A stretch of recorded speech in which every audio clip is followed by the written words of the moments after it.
Section 1. You will hear a conversation between the director of a childcare centre and a parent enrolling her child in the centre. First, you have some time to look at questions 1 to 6.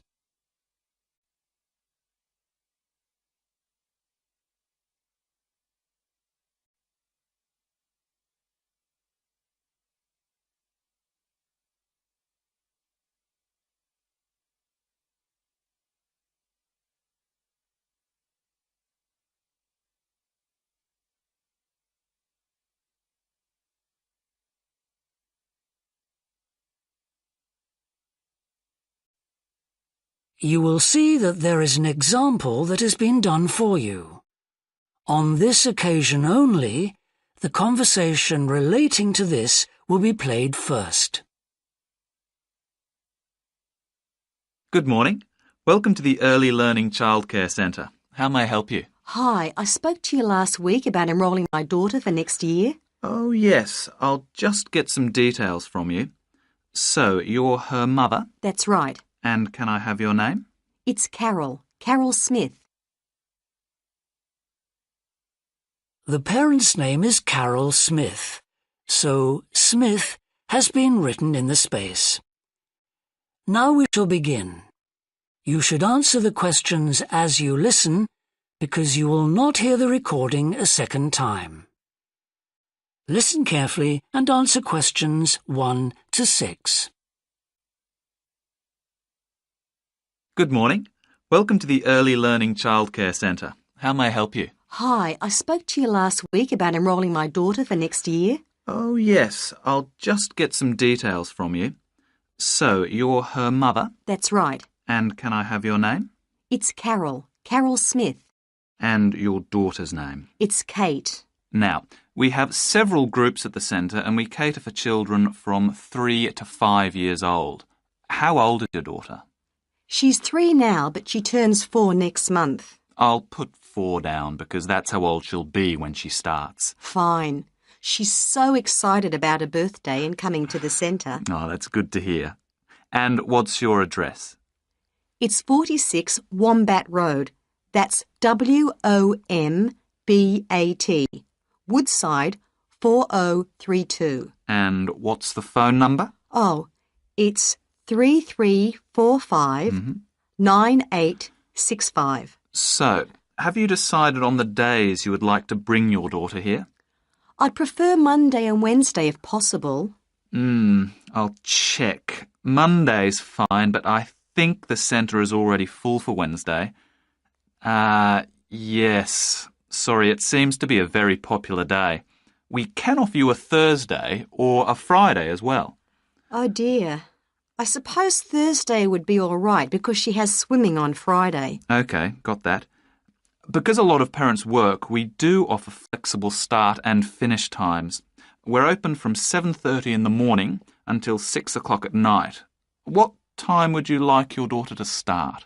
I need to get to work in the city by 9, so I'll drop her off at 8:30. You're pretty close to the city here, so that should give me plenty of time to get there. That's fine. Now, we also need to decide which group she'll be in. We have 2 different groups and they're divided up according to age. There's the green group, which is for 3 to 4-year-olds, and then there's the red group, which is for 4 to 5-year-olds. She's quite mature for her age and she can already write her name and read a little. Well, I'll put her in the red group and we can always change her to the green one if there are any problems. That sounds fine. OK, let's move on to meals.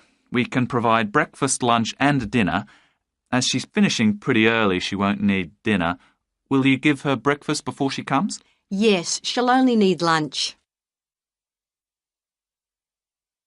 Before you hear the rest of the conversation, you have some time to look at questions 7 to 10.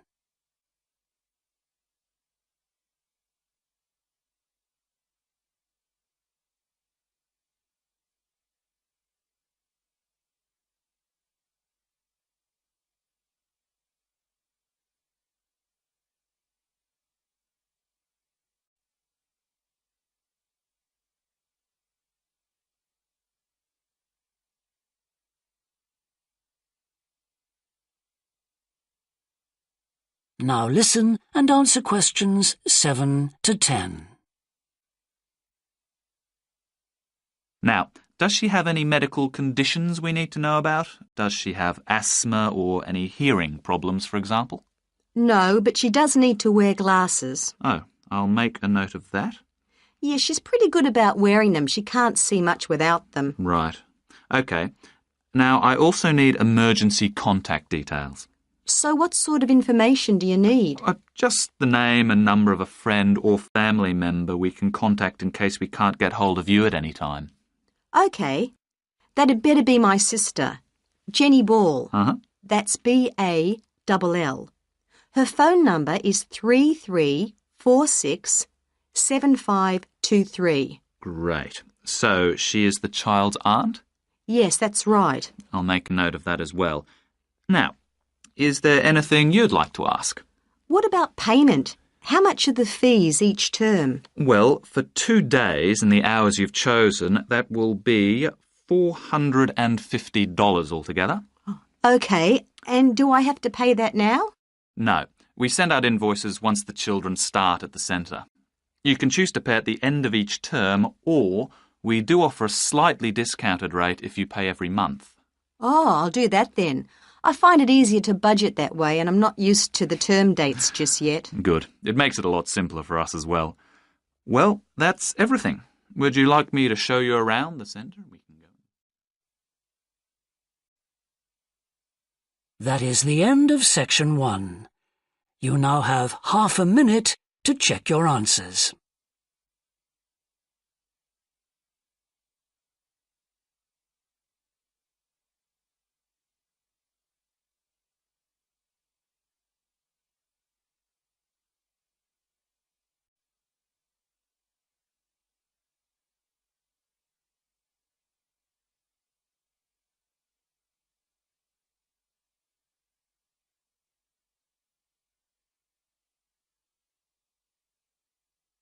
Now turn to section 2.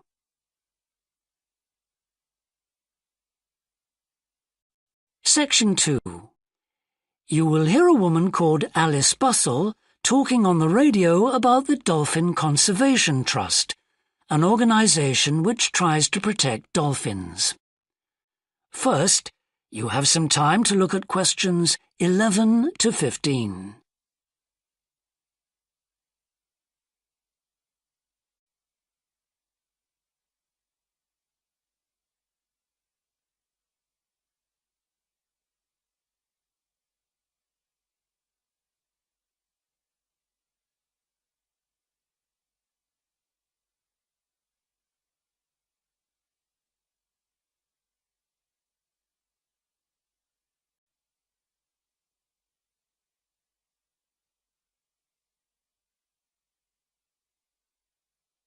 Now listen carefully and answer questions 11 to 15. Today we're pleased to have on the show Alice Bustle from the Dolphin Conservation Trust. Tell us about Trust, Alice. Well, obviously its purpose is to protect dolphins in seas all around the world. It tries to raise people's awareness of the problems these marine creatures are suffering because of pollution and other threats. It started 10 years ago, and it's one of the fastest growing animal charities in the country, although it's still fairly small compared with the big players in animal protection. We're particularly proud of the work we do in education. Last year, we visited a huge number of schools in different parts of the country, going round to talk to children and young people aged from 5 to 18.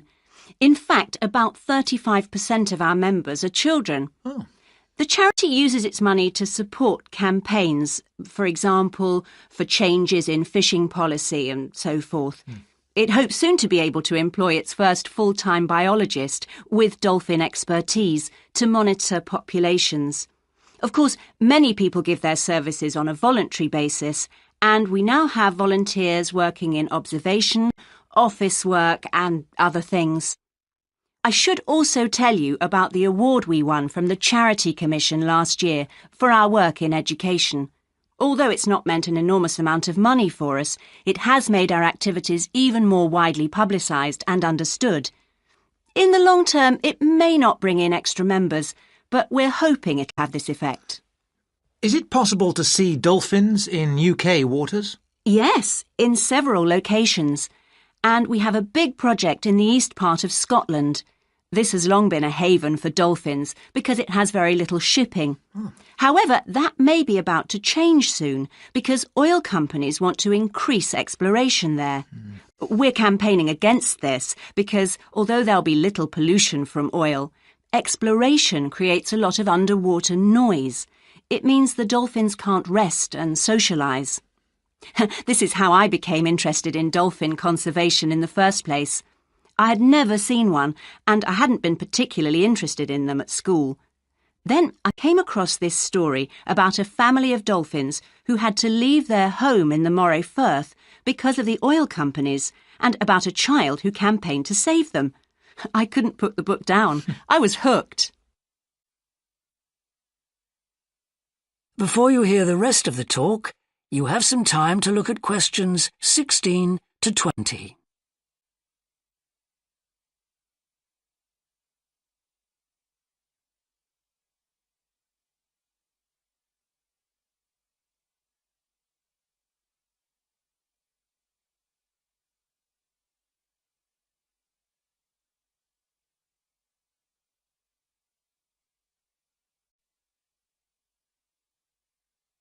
Now listen and answer questions 16 to 20. I'm sure our listeners will want to find out what they can do to help. You mentioned the Adopt a Dolphin scheme. Can you tell us about that? Of course. People can choose one of our dolphins to sponsor. They receive a picture of it and news updates.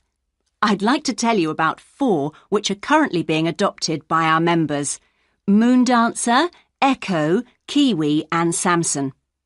Unfortunately, Echo is being rather elusive this year and hasn't yet been sighted by our observers, but we remain optimistic that he'll be out there soon. All the others have been out in force. Samson and Moondancer are often photographed together, but it's Kiwi who's our real character, as she seems to love coming up close for the cameras, and we've captured her on film hundreds of times. They all have their own personalities. Moondancer is very elegant and curves out and into the water very smoothly, whereas Samson has a lot of energy. He's always leaping out of the water with great vigour. You'd probably expect him to be the youngest. He's not quite. That's Kiwi. But Samson's the latest of our dolphins to be chosen for the scheme. Kiwi makes a lot of noise, so we can often pick her out straight away. Echo and Moondancer are noisy too, but Moondancer's easy to find because she has a particularly large fin on her back, which makes her easy to identify. So, yes, they're all very different.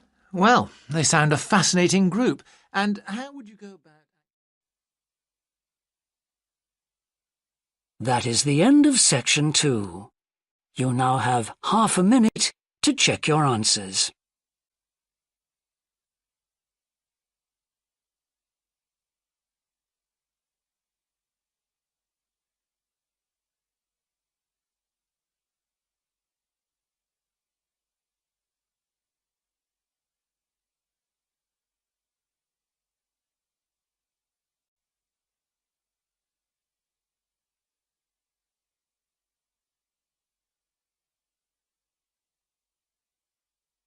Now turn to section 3.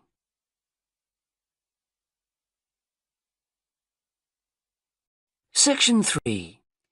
You will hear a student called Rob, who is in the first year of a theatre studies course, talking to another student called Mia, who's in the 4th year of the same course.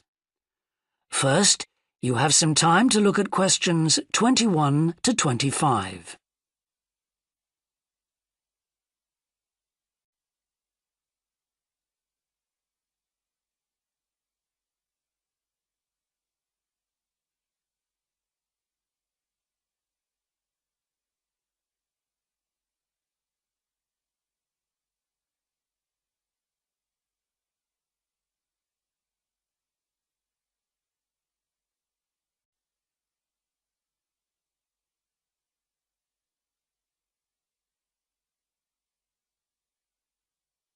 Now listen carefully and answer questions 21 to 25.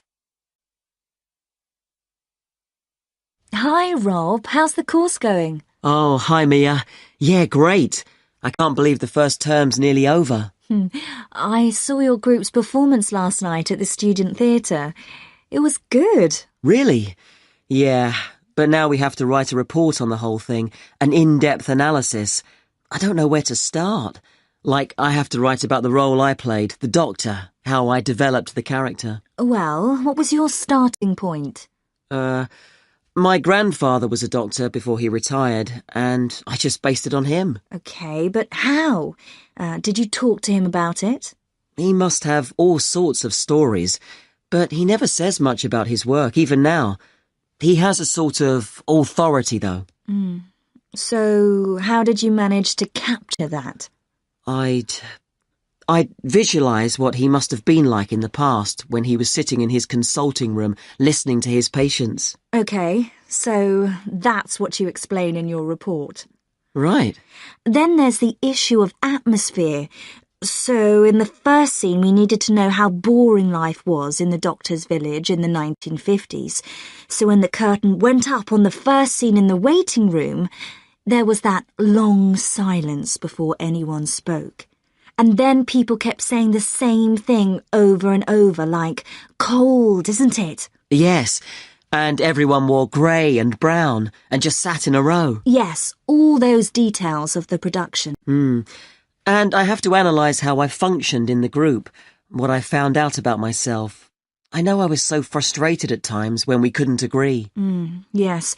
So did one person emerge as the leader? Sophia did.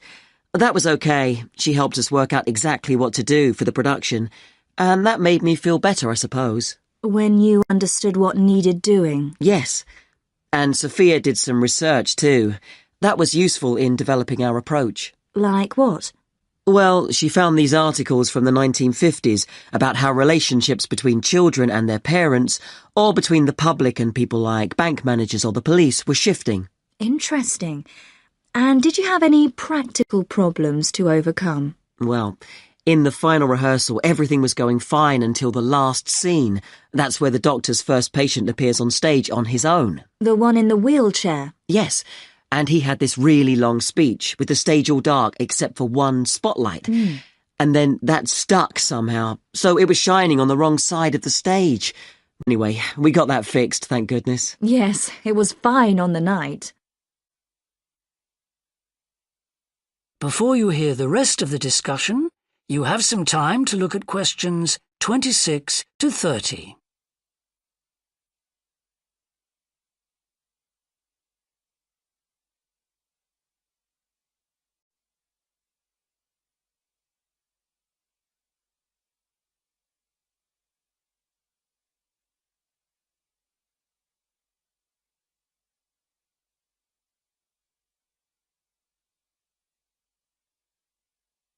Now listen and answer questions 26 to 30. But while you're here, Mia, I wanted to ask you about the year abroad option. Would you recommend doing that? Yes, definitely. It's a fantastic chance to study in another country for a year. I think I'd like to do it, but it looks very competitive. There's only a limited number of places. Yes. So, next year, when you're in the second year of the course, you need to work really hard in all your theatre studies modules. Only students with good marks get places. You have to prove that you know your subject really well. Right. So, how did you choose where to go? Well, I decided I wanted a programme that would fit in with what I wanted to do after I graduate. So I looked for a university with emphasis on acting rather than directing, for example. It depends on you. Then about 6 months before you go, you have to email the scheme coordinator with your top 3 choices. I had a friend who missed the deadline and didn't get her first choice, so you do need to get a move on at that stage. You'll find that certain places are very popular with everyone. And don't you have to write a personal statement at that stage? Yes. Right. I'll get some of the final year students to give me some tips. Maybe see if I can read what they wrote. I think that's a very good idea. I don't mind showing you what I did. And while you're abroad, don't make the mistake I made. I got so involved I forgot all about making arrangements for when I came back here for the final year. Make sure you stay in touch so they know your choices for the optional modules. You don't want to miss out doing your preferred specialisms. Right. That is the end of section 3. You now have half a minute to check your answers.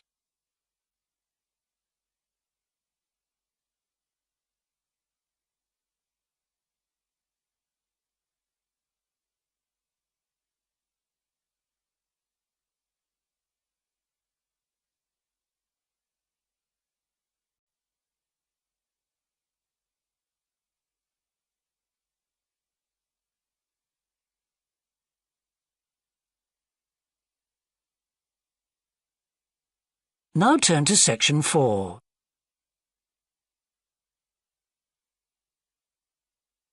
Section 4. You will hear part of a lecture about leadership introducing a theory called self-regulatory focus theory. First, you have some time to look at questions 31 to 40.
Now listen carefully and answer questions 31 to 40. Today, I want to talk about self-regulatory focus theory and how the actions of leaders can affect the way followers approach different situations.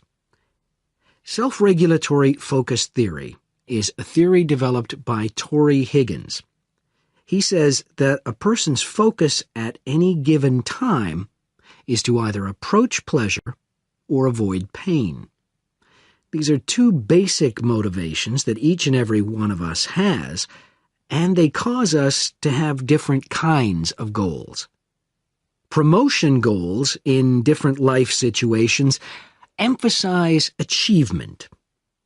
Prevention goals are oriented towards the avoidance of punishment. In a specific situation, our thoughts might focus more on promotion goals or more on prevention goals. The theory suggests that two factors affect which goals we are focusing on. First, there is a chronic factor. This factor is connected to a person's personality and says that each person has a basic tendency to either focus more on promotion goals or focus more on prevention goals as part of his or her personality. Second, there is a situational factor, which means that the context we are in can make us more likely to focus on one set of goals or the other. For example, we are more likely to be thinking about pleasure and to have promotion goals when we are spending time with a friend. In contrast, if we are working on an important project for our boss, we are more likely to try to avoid making mistakes and therefore have more prevention goals in our mind. Research has shown that the goals we are focusing on at a given time affect the way we think. For example, When focusing on promotion goals, people consider their ideal self, their aspirations and gains. They don't think about what they can lose, so they think in a happier mode. They feel more inspired to change. When people are focusing on prevention goals, they think about their ought self. What are they supposed to be? What are people expecting from them? They consider their obligations to others. As a result, they experience more anxiety and try to avoid situations where they could lose.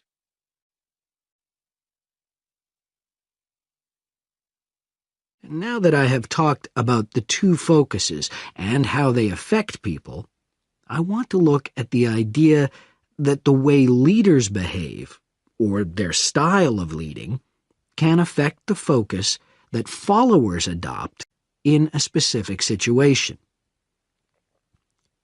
In talking about leadership, we often mention transformational leaders and transactional leaders. Transformational leaders, when interacting with their followers, focus on their development. In their words and actions, transformational leaders highlight change.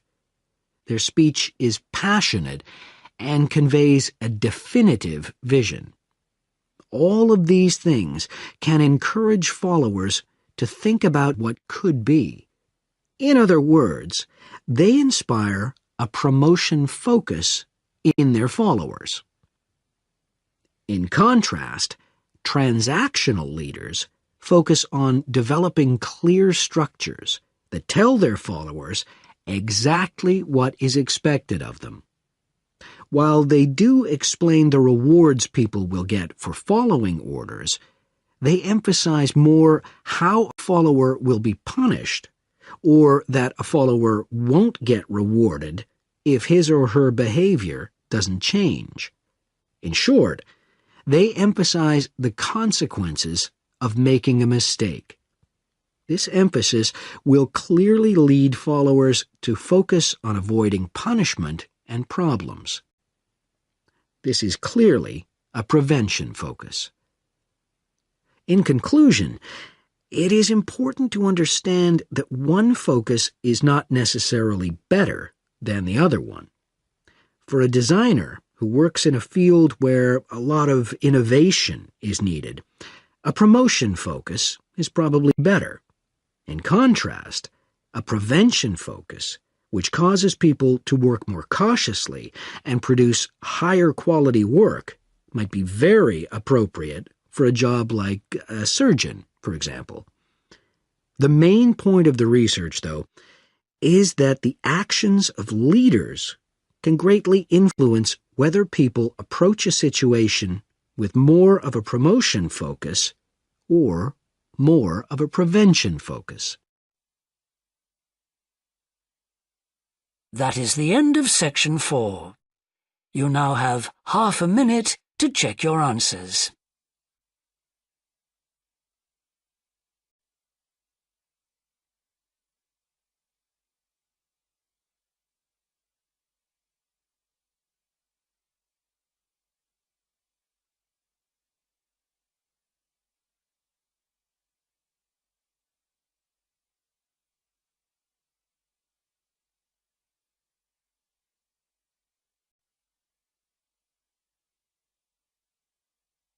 That is the end of the listening test. In the IELTS test, you would now have 10 minutes to transfer your answers to the answer sheet.